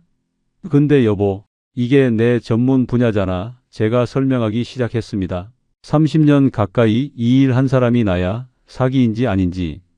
내가 제일 잘 알지. 제 목소리에 자신감이 묻어났어요. 정말 그렇게 믿었거든요. 그래도 아내가 여전히 걱정스러워했습니다. 일단 만나나 봐야겠어. CEO랑 제가 말했죠. 그래서 직접 확인하고 결정할게. 다음날 정훈이한테 전화했습니다. 나 CEO 한번 만나볼 수 있을까? 정훈이가 반가워하더라고요. 당연하지. 내가 주선할게. 이틀 후 약속이 잡혔습니다. 강남 쪽 사무실로 오라고 했어요. 그날 아침 정장을 꺼내 입었죠. 제대로 된 미팅이니까요. 지하철을 타고 강남으로 갔습니다. 역에서 내려 주소를 찾아갔어요. 깨끗한 오피스텔 건물이었죠. 10층으로 올라갔습니다. 엘리베이터에서 내리니 유리문이 보였어요. 팜투 테이블이라는 로고가 선명했습니다. 문을 열고 들어갔죠. 리셉션에 젊은 직원이 앉아 있었어요. 예약하신 박준수 씨시죠? 잠시만 기다려주세요. 친절했습니다. 사무실을 둘러봤어요. 생각보다 넓었습니다. 직원들이 여기저기 앉아서 일하고 있었죠. 10여 명은 되어 보였어요. 벽에는 농가 사진들이 걸려 있었습니다. 제휴 농가 소개라고 적혀 있었죠. 실제로 운영되고 있는 것 같았어요. 박준수 사무관님? 뒤에서 목소리가 들렸습니다. 돌아보니 30대 초반으로 보이는 젊은 남자가 손을 내밀고 있었어요. 최민재입니다. 반갑습니다. 악수를 나눴습니다. 첫인상이 나쁘지 않았어요. 단정한 정장에 자신감 있는 표정이었죠. 이쪽으로 오시죠. 회의실로 안내했습니다. 회의실 테이블에는 자료들이 준비돼 있었어요. 노트북도 켜져 있었고요. 먼저 저희 사업 모델을 설명드리겠습니다. 최민재가 프레젠테이션을 시작했죠. 화면에는 유통 구조도가 떴습니다. 농민 마이너스 플랫폼 마이너스 소비자로 이어지는 단순한 구조였어요. 기존 유통은 중간 단계가 너무 많습니다. 최민재가 설명했죠. 제가 고개를 끄덕였습니다. 맞는 말이었거든요. 저희는 그 중간을 없앴습니다. 최민재가 자신 있게 말했어요. 물류는 어떻게 처리하죠? 제가 핵심을 물었습니다. 이게 제일 중요한 부분이거든요. 지역별 거점 물류센터를 운영합니다. 최민재가 대답했어요. 화면에 물류센터 사진들이 떴습니다. 실제 창고 같았어요. 현재 전국에 5곳이 있습니다. 최민재가 설명했죠. 정산은요? 제가 또 물었습니다. 매주 정산하고 농가에 입금합니다. 최민재가 즉답했어요. 시스템이 탄탄해 보였습니다. 정부 지원 사업 선정됐다고 들었는데? 제가 물었죠. 네, 잠시만요. 최민재가 서류철을 꺼냈습니다. 정부 로고가 박힌 공문이었어요. 꼼꼼히 읽어봤습니다. 진짜 같았어요. 스타트업 지원 사업 선정 통보서였죠. 지원금은 얼마나 받으셨어요? 제가 물었습니다. 1억 5천 정도 받았습니다. 최민재가 대답했어요. 상당한 금액이었죠. 정부가 인정한 사업이라는 증거였습니다. 1시간 넘게 이야기를 나눴어요. 제가 던진 모든 질문에 최민재는 막힘없이 대답했습니다. 30년 경험으로 봤을 때 허점이 보이지 않았어요. 실제 거래 현황도 볼 수 있을까요? 제가 마지막으로 물었죠. 물론입니다. 최민재가 노트북을 돌렸어요. 플랫폼 관리자 화면이 떴습니다. 실시간으로 주문이 들어오고 있었어요. 제휴 농가도 3천 곳이 넘었고요. 가입 회원도 10,000명을 넘었습니다. 대단한데요? 제가 감탄했습니다. 진짜로 운영되고 있는 사업이었어요. 이제 성장 단계입니다. 최민재가 말했죠. 그래서 전문가분들의 자문이 필요합니다. 회의실을 나오면서 생각했습니다. 이건 사기가 아니에요. 실제로 돌아가는 사업이었죠. 게다가 정부 지원까지 받았고요. 생각해 보시고 연락 주세요. 최민재가 명함을 건넸습니다. 정중하게 받았어요. 감사합니다. 잘 생각해 보겠습니다. 집으로 돌아오는 길에 확신이 들었습니다. 이건 기회예요. 제 전문 분야에 제 경험을 살릴 수 있는 완벽한 기회였죠. 현관문을 열고 들어갔습니다. 아내가 주방에서 저녁 준비를 하고 있었어요. 어떻게 됐어? 아내가 궁금한 표정으로 물었죠. 괜찮은 것 같아. 저는 소파에 앉으며 말했습니다. 직접 봤는데 제대로 된 회사더라. 사무실도 있고 직원들도 15명 정도 되고 실제로 주문도 들어오고 있었거든요.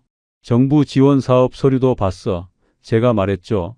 공문에 도장 다 찍혀 있더라. 아내의 표정이 조금 풀렸어요. 그럼 괜찮은 건가? 내가 30년 가까이 이 일 했잖아. 제가 자신 있게 말했습니다. 유통구조 봤는데 탄탄해. 허점이 없어. 아내가 한숨을 쉬었어요. 당신이 전문가니까 당신 판단을 믿을게. 다음날 정훈이한테 전화했습니다. 정훈아, 나 해볼까 해. 정훈이가 반가워하더라고요. 잘 생각했어. 후회 안 할 거야. 이틀 후 최민재한테서 연락이 왔어요. 다시 강남 사무실로 갔습니다. 이번엔 기대감이 컸어요. 회의실 테이블에는 계약서가 놓여 있었죠. 천천히 읽어보시고 서명해 주세요. 최민재가 말했습니다. 계약서를 꼼꼼히 읽었어요. 투자금 1억 원, 지분 5%, 자문위원 위촉, 월 자문료 200만 원, 모든 조건이 명시돼 있었죠. 서명하는 순간 손이 약간 떨렸어요. 사무실을 나와서 바로 은행으로 갔습니다. 1억 송금하려고요. 행원이 확인 절차를 밟았죠. 주식회사 팜투 테이블 맞았어요. 송금 버튼을 누르는 순간 심장이 쿵쾅거렸습니다. 일주일 후 택배가 왔습니다. 열어보니 명함이 들어 있었어요. 박준수 자문위원이라고 인쇄돼 있었죠. 62의 새로운 직함을 얻은 겁니다. 여보, 이거 봐. 아내가 웃으며 말했어요. 축하해요. 자문위원님. 한 달이 지났습니다. 최민재한테서 연락이 왔어요. 사무관님, 이번 달 자문료 입금됐습니다. 확인해보니 정말 200만 원이 들어와 있었죠. 연금 180에 자문료 200이면 월 400 가까이 되는 겁니다. 다음 주에 자문 회의 있습니다. 최민재가 말했어요. 회의 날 사무실로 갔습니다. 회의실에는 다른 자문위원들도 와 있었어요. 다들 50대 후반에서 60대 초반이었죠. 이번 달 거래액이 8억을 넘었습니다. 최민재가 보고했어요. 가입 농가도 4천 곳을 돌파했습니다. 성장세가 뚜렷했습니다. 사무관님은 호남 지역 담당해 주시면 좋겠습니다. 제가 가장 잘 아는 지역이었죠. 2달째 자문료도 잘 들어왔어요. 이번엔 보너스까지 붙어서 250이었죠. 아내가 좋아했어요. 당신 판단이 맞았네. 이 정도면 서연이 출산 준비금 줄 수 있겠는데? 아내가 말했어요. 큰딸 서연이한테 전화했어요. 출산 준비금 필요하다며? 500 보내줄게. 진짜요? 감사합니다. 아빠, 서연이가 기뻐했습니다. 작은아들 민호한테도 전화했죠. 전세 조금씩 모아서 보내줄게. 석 달째가 됐습니다. 최민재한테서 또 연락이 왔어요. 사무관님, 이번 분기 배당금 나왔습니다. 통장을 확인해 보니 500만 원이 들어와 있었죠. 1억 투자에 3개월 만에 500을 받은 겁니다. 연 수익률로 따지면 20%였어요. 은행 이자 3%와는 비교도 안 됐죠. 배당금 500 들어왔어. 아내가 깜짝 놀랐습니다. 500? 3개월 만에? 대박이네. 아내가 웃었어요. 그날 밤 침대에 누워서 생각했습니다. 이렇게 순조롭게 흘러갈 줄 몰랐어요. 자문료도 잘 나오고 배당금도 나오고요. 퇴직 후 최고의 결정이었던 것 같았습니다. 며칠 후 최민재한테서 전화가 왔어요. 사무관님, 지분 확대 기회가 있습니다. 심장이 두근거리기 시작했죠. 지분 확대요? 제가 되물었습니다. 네, 회사가 성장하면서 투자 유치를 하고 있습니다.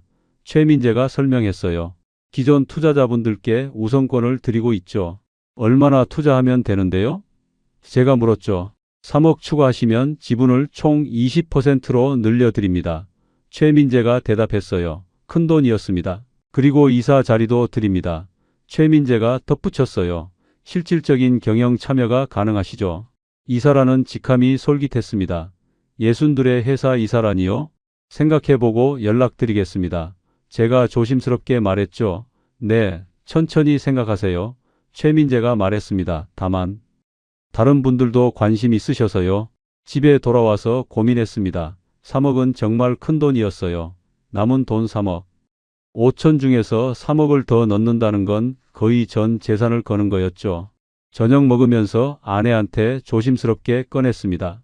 여보, 회사에서 지분 확대 제안이 왔어. 아내가 젓가락을 놓았어요. 얼마나 더 넣으래? 3억, 제가 말했죠. 아내의 눈이 커졌습니다. 3억? 그럼 거의 다 넣는 거잖아. 나도 알아. 그래서 고민이야. 제가 한숨을 쉬었어요. 근데 여보, 제가 말을 이었습니다. 지난 3개월 봤잖아. 자물쇠도 잘 나오고 배당금도 나오고. 아내가 심각한 표정으로 듣고 있었어요. 나 이 회사 내부를 다 봤어. 제가 설득하기 시작했죠. 자문회의 참석하면서 회계 장부도 확인했고 실제 거래 현황도 다 봤거든. 사실이었습니다. 가입 농가도 계속 늘어나고 있고 매출도 매달 성장하고 있어. 제가 계속 말했어요. 이건 진짜 성장하는 회사야. 아내가 여전히 걱정스러워했죠. 그래도 전 재산을. 아내가 말끝을 흐렸습니다. 나도 신중하게 생각했어. 제가 아내 손을 잡았어요. 30년 이 분야 전문가가 내린 판단이야. 1억 넣었을 때도 걱정했잖아. 제가 말했죠. 근데 지금 어때? 잘 되고 있잖아. 아내가 고개를 끄덕였습니다. 그건 맞아. 게다가 이사가 되면 월급도 더 나온대. 제가 덧붙였어요. 얼마나? 아내가 물었죠. 400 정도? 400? 아내가 놀랐습니다. 연금 180에 이사 월급 400이면 600 가까이 되는 거야. 제가 계산해 줬어요. 그럼 민호 전세금도 바로 마련할 수 있고. 아내의 표정이 흔들리기 시작했습니다. 당신이 판단하는 거니까. 아내가 결국 말했어요. 대신 이게 정말 마지막이야. 알았어. 약속할게. 제가 고개를 끄덕였죠. 다음 날 최민재한테 전화했습니다. 대표님, 하겠습니다. 좋은 결정하셨습니다. 최민재가 반가워했어요. 계약서 준비하겠습니다. 일주일 후 다시 사무실로 갔습니다. 이번엔 더 두꺼운 계약서가 준비돼 있었어요. 추가 투자 3억 원, 총 지분 20%, 이사 위촉, 조건들을 확인했죠. 서명하고 또 은행으로 갔습니다. 3억 송금하려고요. 이번엔 손이 더 떨렸어요. 거의 전 재산을 넣는 거였거든요. 하지만 확신이 있었습니다. 이제 총 4억을 넣은 거네. 집에 돌아와서 혼자 중얼거렸습니다. 남은 돈은 5천만 원뿐이었죠. 긴장되면서도 기대가 됐어요. 한 달 후 이사 명함이 왔습니다. 팜투 테이블 이사 박준수 자문위원에서 이사로 승진한 겁니다. 뿌듯했어요. 아내한테 자랑했죠. 여보, 나 이사 됐어. 첫 이사 월급이 들어왔습니다. 400만 원이었어요. 연금 180과 합치면 600 가까이 되는 겁니다. 이 정도면 정말 여유롭게 살 수 있겠는데? 아내가 웃었어요. 동창 모임에 나갔습니다. 친구들한테 자랑했어요. 나 요즘 회사 이사하고 있어. 오, 대단한데? 친구들이 부러워했죠. 어떤 회사? 농산물 플랫폼이야. 정훈이가 옆에서 거들었습니다. 준수가 투자도 잘해서 대박 났어. 친구들이 관심을 보였어요. 나도 투자할 수 있어? 한 친구가 물었죠. 지금은 투자 마감됐대. 제가 대답했습니다. 초기 투자자들만 특혜 받은 거지. 속으로 우쭐했어요. 퇴직 후 처음으로 친구들한테 인정받는 기분이었죠. 다음 달 배당금이 또 나왔습니다. 이번엔 1,000만 원이었어요. 지분이 20%로 늘어나니까 배당도 4배가 된 거죠. 대박. 제가 통장을 보며 감탄했습니다. 여보, 이번 달 배당금 1,000만 원 나왔어. 아내한테 보여줬죠. 아내가 믿기지 않는다는 표정이었어요. 진짜? 응, 여기 봐. 통장 화면을 보여줬습니다. 당신 판단이 정말 신의 한 수였네. 아내가 제 어깨를 두드렸어요. 제 어깨가 으쓱해졌습니다. 역시 전문가의 눈은 틀리지 않는다는 확신이 들었죠. 민호한테 전화했습니다. 민호야, 전세금 2천 보내줄게. 진짜요? 감사합니다. 아빠. 민호가 기뻐했어요. 아빠가 이제 여유 있어. 제가 뿌듯하게 말했죠. 그날 밤 아내와 얘기했습니다. 이 정도면 1년에 배당만 5천 정도 나오겠는데? 제가 계산했어요. 월급 400에 배당 5천이면 연 9천 가까이 버는 거야. 공무원 다닐 때보다 훨씬 많이 버네. 아내가 감탄했죠. 퇴직하길 잘한 것 같아. 제가 웃었습니다. 제대로 된 기회를 잡은 거지. 석 달이 더 지났습니다. 모든 게 순조로웠어요. 월급도 잘 나오고 배당금도 계속 들어왔죠. 가족들도 행복해했습니다. 이제 진짜 성공한 것 같았어요. 어느 날 최민재한테서 연락이 왔습니다. 사무관님, 다음 주 이사회에 꼭 참석해 주세요. 무슨 일이에요? 제가 물었죠. 중요한 발표가 있습니다. 최민재가 의미심장하게 말했어요. 이사회 날 사무실로 갔습니다. 회의실에는 다른 이사들도 모여 있었어요. 분위기가 심상치 않아 보였죠.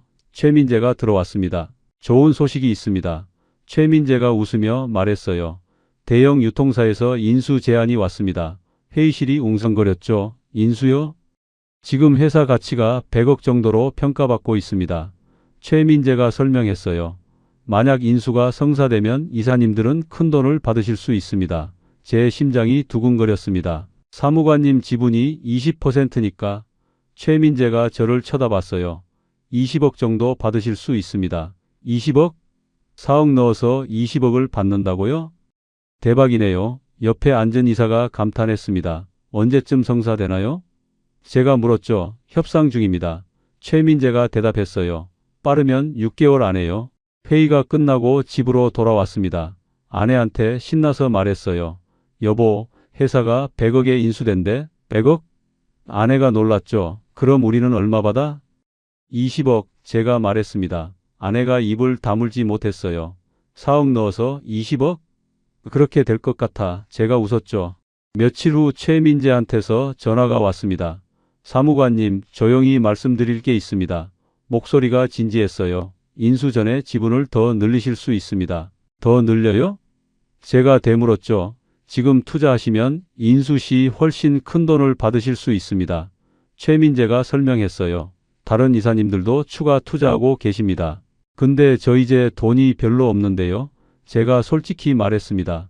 5천 정도밖에. 그 정도면 됩니다. 최민재가 말했어요. 5천만 원 더 넣으시면 지분을 22%로 올려드립니다. 그럼 인수 시 얼마나 받나요? 제가 계산이 빨라졌습니다. 22억 정도요? 최민재가 대답했어요. 2억 차이였죠. 집에 돌아와서 고민했습니다. 5천만 원은 정말 마지막 남은 돈이었어요. 비상금이었죠. 하지만 6개월만 버티면 22억을 받는 겁니다. 여보, 저녁 먹으면서 아내한테 말했어요. 회사에서 또 제안이 왔어. 아내가 젓가락을 놓았습니다. 이번엔 뭐? 5천만 원만 더 넣으면 인수 시 2억을 더 받는데 제가 조심스럽게 말했죠. 아내가 고개를 저었어요. 그건 우리 마지막 돈이잖아. 나도 알아. 제가 말했습니다. 근데 여보, 6개월만 버티면 22억이야. 아내가 심각한 표정이었어요. 만약 안 되면? 안 될 리 없어. 제가 확신에 찬 목소리로 말했죠. 지금까지 잘 됐잖아. 월급도 잘 나오고 배당금도 계속 들어오고 사실이었습니다. 나 이 회사 구석구석 다 알아. 제가 설득했어요. 이사로 있으면서 다 봤거든. 실제 거래도 되고 있고 매출도 계속 늘고 있어. 아내가 한숨을 쉬었습니다. 30년 이 분야 전문가가 본 거야. 제가 아내 손을 잡았어요. 내 판단 믿어줘. 지금까지 잘못된 적 있었어? 아내가 고개를 천천히 끄덕였죠. 알았어. 아내가 결국 말했습니다. 당신 판단이니까. 고마워. 제가 아내를 꼭 안았어요. 후회 안 시킬게. 다음 날 최민재한테 전화했습니다. 대표님, 5천 추가하겠습니다. 좋은 결정하셨습니다. 최민재가 기뻐했어요. 인수 소식 곧 발표될 겁니다. 은행에 가서 마지막 남은 5천만 원을 송금했습니다. 통장 잔고가 거의 제로가 됐어요. 긴장되면서도 확신이 있었죠. 6개월만 버티면 됩니다. 집에 돌아와서 달력을 봤습니다. 6개월 후면 내년 초였어요. 그때쯤이면 22억이 통장에 들어오겠네. 혼자 웃었습니다. 민호한테 전화했어요. 민호야, 아빠가 곧 큰돈 들어와. 무슨 일이세요? 민호가 물었죠.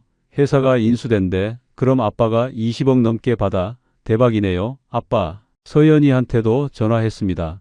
서연아, 아기 태어나면 아빠가 육아 도우미 구해줄게. 진짜요? 서연이가 좋아했어요. 아빠 요즘 돈 잘 벌거든. 그날 밤 아내와 얘기했습니다. 22억이면 뭐 할까? 제가 물었죠. 우선 민호 아파트 사주고 아내가 계획을 세웠어요. 서연이도 좀 큰 집으로 이사시켜주고 우리도 여행 다니자. 제가 말했습니다. 유럽도 가고 싶어. 아내가 웃었어요. 그래, 평생 열심히 살았는데 이제 좀 누려야지. 한 달이 지났습니다. 월급은 잘 들어왔어요. 하지만 배당금이 일주일 늦게 들어왔죠. 왜 늦었죠? 제가 최민재한테 물었습니다. 인수 협상 때문에 자금 흐름이 좀 복잡해졌습니다. 최민재가 설명했어요. 곧 정리될 겁니다. 이해가 됐습니다. 큰일 앞두고 그럴 수 있죠. 2달째가 됐습니다. 이번엔 배당금이 아예 안 들어왔어요. 불안해지기 시작했죠. 최민재한테 전화했습니다. 대표님, 이번 달 배당금이요? 사무관님, 죄송합니다. 최민재의 목소리가 피곤해 보였어요. 인수 협상이 지연되면서 자금 문제가 생겼습니다. 언제쯤 해결되나요? 제가 다급하게 물었죠. 조금만 기다려주세요. 최민재가 말했어요. 곧 해결됩니다. 전화를 끊었지만 마음이 불편했습니다. 처음으로 의심이 들기 시작했어요. 일주일 후 월급도 안 들어왔습니다. 연금 180만으로 한 달을 살아야 했어요. 최민재한테 다시 전화했죠. 대표님, 월급이 안 들어왔는데요. 전화가 안 받아졌습니다. 한 번 더 걸었어요. 여전히 안 받더라고요. 메시지를 보냈죠. 대표님, 연락 주세요. 답장이 없었습니다. 불안한 마음에 사무실로 갔습니다.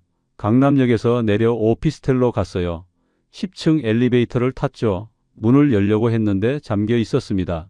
유리문 너머로 안을 봤어요. 텅 비어 있었습니다. 책상도 없고 컴퓨터도 없었어요. 어떻게 된 거지? 제 다리가 후들거렸죠. 관리실로 내려갔습니다. 10층 팜투 테이블 어디 갔나요? 제가 다급하게 물었어요. 관리인이 대답했죠. 일주일 전에 나갔습니다. 나갔다고요? 제 목소리가 떨렸습니다. 보증금도 안 내고 야반 도주했어요. 관리인이 말했어요. 우리도 피해자입니다. 정신이 하나도 없었습니다. 다른 이사들한테 전화했어요. 다들 안 받았죠. 정훈이한테 전화했습니다. 정훈아, 회사가 문 닫았어. 뭐? 정훈이도 놀란 것 같았어요. 나도 오늘 알았어. 최민재 연락 안 돼. 어떻게 된 거야? 제가 소리쳤죠. 나도 몰라. 나도 당했어. 집에 돌아왔습니다.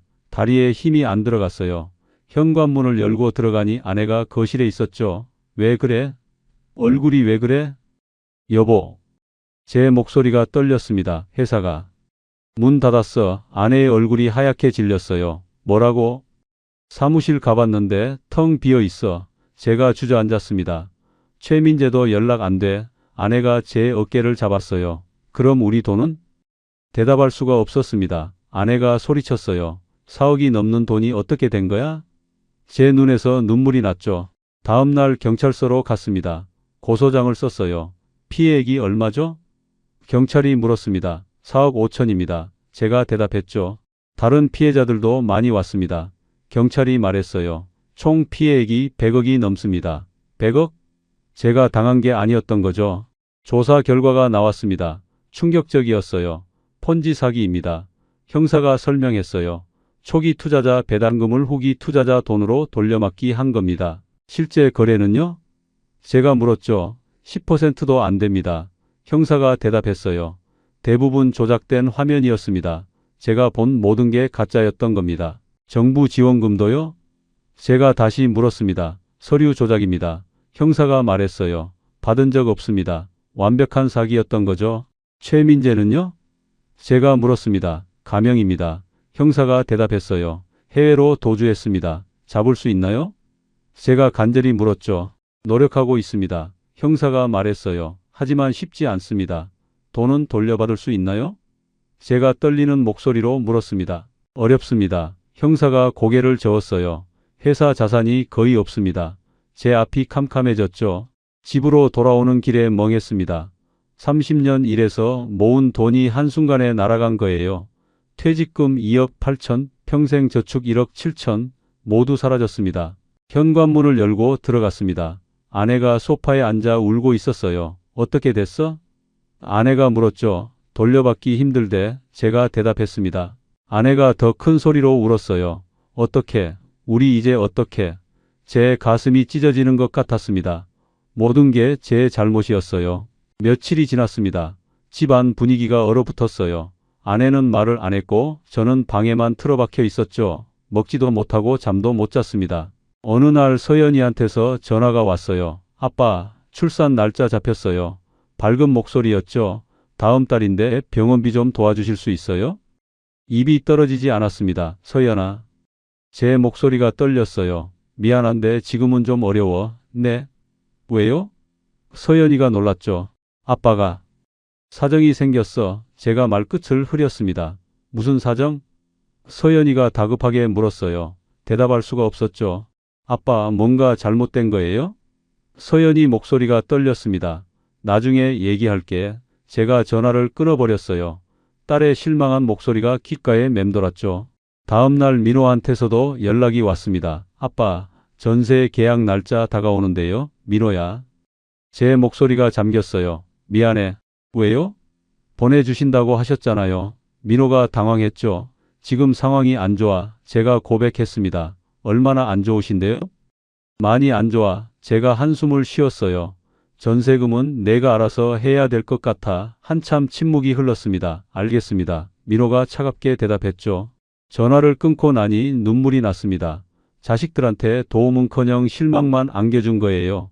무능한 아버지가 된 겁니다. 일주일 후 서연이가 집으로 찾아왔어요. 임신한 배를 안고 현관문을 두드렸죠. 아내가 문을 열었습니다. 엄마, 아빠 어디 계세요?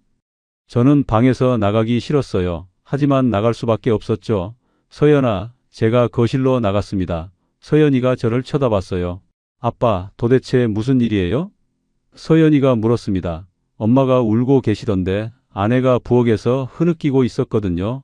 아빠가 투자를 잘못했어. 제가 고개를 숙였습니다. 얼마나 잘못하셨는데요?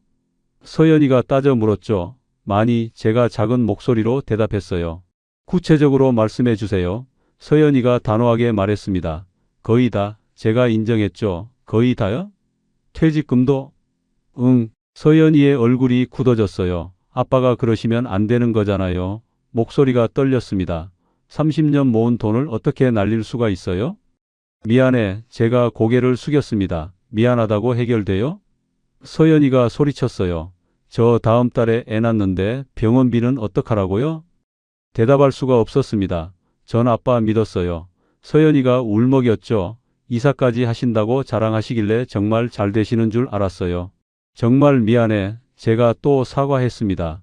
미안하다는 말밖에 못하세요? 서연이가 눈물을 닦았어요. 전 이제 아빠한테 기대 안 할게요. 서연이가 돌아서서 나갔습니다. 문이 쾅 닫혔어요. 아내가 부엌에서 나와 저를 쳐다봤죠. 이제 됐어? 만족해? 여보. 제가 아내한테 다가갔습니다. 만지지 마. 아내가 제 손을 뿌리쳤어요. 30년 모은 돈을 어떻게 그렇게 날려? 나도 몰랐어. 제가 변명했죠. 전문가라고 했잖아. 아내가 쏘아 붙였습니다. 30년 이 일 했다고 안 속는다고 했잖아. 할 말이 없었습니다. 모든 게 제 자만심 때문이었어요. 이제 어떡하게? 아내가 물었죠. 연금으로 살아야지. 제가 힘없이 대답했습니다. 연금 180으로 어떻게 살아? 아내가 따졌어요. 나도 일 찾아봐야지. 제가 말했습니다. 62에 무슨 일을 한다고? 며칠 후 아내가 짐을 싸기 시작했어요. 뭐해? 제가 놀라서 물었죠. 친정 갈 거야. 아내가 차갑게 대답했습니다. 제발 가지 마. 제가 붙잡았습니다. 더 이상 못 믿겠어. 아내가 제 손을 뿌리쳤어요. 당신 믿고 살았는데 이게 뭐야? 한 번만 용서해줘. 제가 무릎까지 꿇었습니다. 용서? 4억이 넘는 돈이 날아갔는데? 아내가 소리쳤어요. 30년 모은 게 한순간에 없어졌다고? 다시 모으면 돼. 제가 애원했죠. 예순에 뭘 어떻게 모아?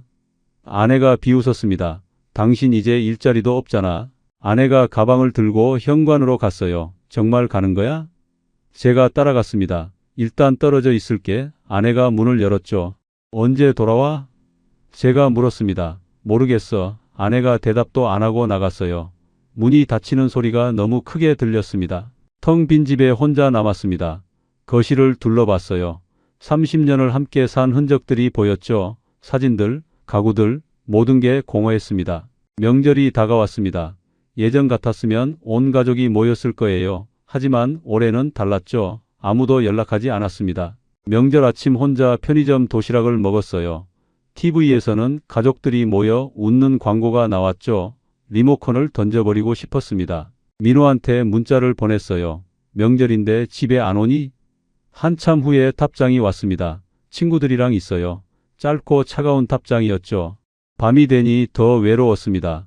핸드폰을 보니 아내 사진이 떠 있었어요. 전화를 걸까 말까 고민했죠. 용기가 안 났습니다.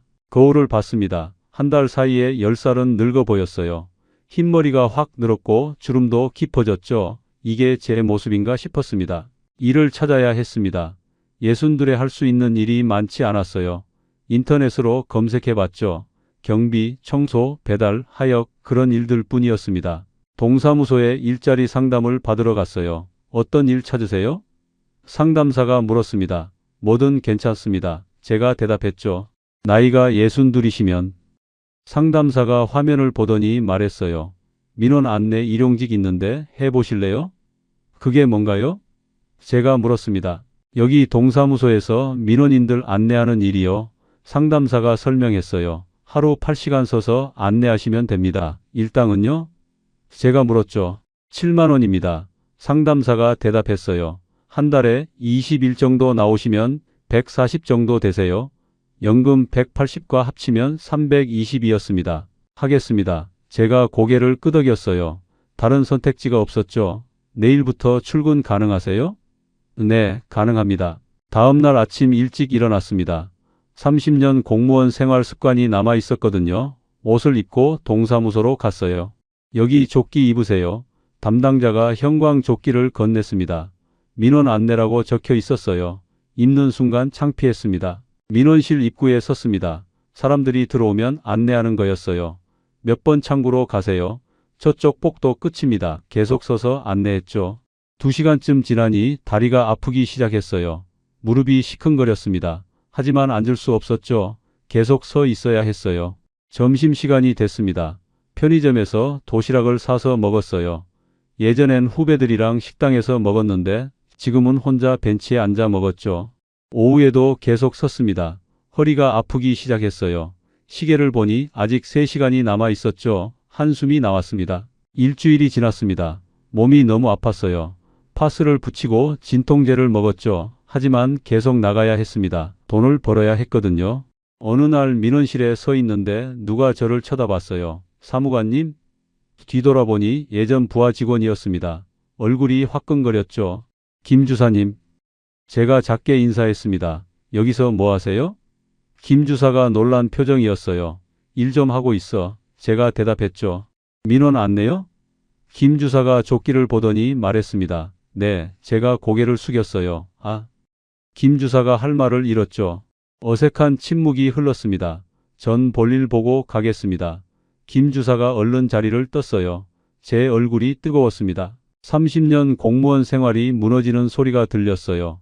도청 사무관에서 동사무소 일용직으로 이게 제 현실이었습니다. 퇴근하고 집에 돌아왔습니다. 텅 빈 집이 너무 조용했어요.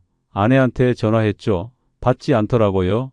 문자를 보냈습니다. 여보, 나 일 구했어. 한참 후에 답장이 왔어요. 잘 됐네요. 차갑고 짧은 답장이었습니다. 더 이상 문자하지 않았어요. 한 달이 지나 첫 월급이 나왔습니다. 140만 원이었어요. 손에 쥐어보니 초라했죠. 공무원 때는 400이 넘었는데 연금 180과 합치면 320이었습니다. 이 돈으로 살아야 했어요. 관리비 내고 생활비 쓰면 남는 게 거의 없었죠. 지금 돌이켜보면 모든 게 제 잘못이었습니다. 욕심이 아니라 과신이었어요. 30년 전문가니까 안 속는다고 믿었죠. 그게 독이었습니다. 한 우물만 판 사람은 다른 분야를 몰라요. 농산물 유통은 알아도 투자는 몰랐던 겁니다. 전문가라서 오히려 더 큰 사기에 당했죠. 여러분께 당부드립니다. 전 재산을 한 곳에 넣지 마세요. 최소한 1억은 비상금으로 남겨두셔야 합니다. 저처럼 마지막 5천까지 넣으면 안 됩니다. 연금이 있으면 그걸로 사세요. 저는 연금 180만으로 충분히 살 수 있었어요. 욕심 아니라 여유를 바랐지만 결국 모든 걸 잃었습니다. 동창이나 친구가 소개하는 투자 조심하세요. 30년 친구도 돈 앞에서는 모릅니다. 정훈이도 저를 이용한 건지 같이 당한 건지 모르겠어요. 정부 지원 서류도 조작될 수 있습니다. 저는 공문까지 확인했는데도 속았어요. 사기꾼들은 그만큼 정교합니다. 첫 수익이 나온다고 믿지 마세요. 그게 미끼입니다. 저는 3개월 동안 자물쇠와 배당금을 받았어요. 그래서 완전히 믿었죠. 지금 저는 예순들의 동사무소 일용직으로 일합니다. 하루 8시간 서서 민원 안내를 해요. 다리도 아프고 허리도 아프지만 살아야 하니까요. 아내는 아직 돌아오지 않았습니다. 서연이는 혼자 아기를 낳았어요. 민호는 연락이 끊겼죠. 돈보다 더 큰 걸 잃었습니다. 평범하게 사는 게 최고였어요. 연금으로 조용히 살 걸 그랬습니다. 자식들 도와주겠다고 욕심 부린 게 화근이었죠. 여러분은 제 실수를 반복하지 마세요. 30년 전문가도 속습니다. 확신이 욕심보다 더 위험해요. 제가 증명했습니다. 우리의 이 사연이 마음에 남았다면 좋아요를 눌러주세요. 그리고 소중한 사람들과 함께 이 이야기를 나눠주시길 바랍니다. 여러분의 한마디가 누군가에겐 큰 위로가 될 수 있습니다. 영상이 마음에 드셨다면 구독과 좋아요, 응원 부탁드립니다. 감사합니다.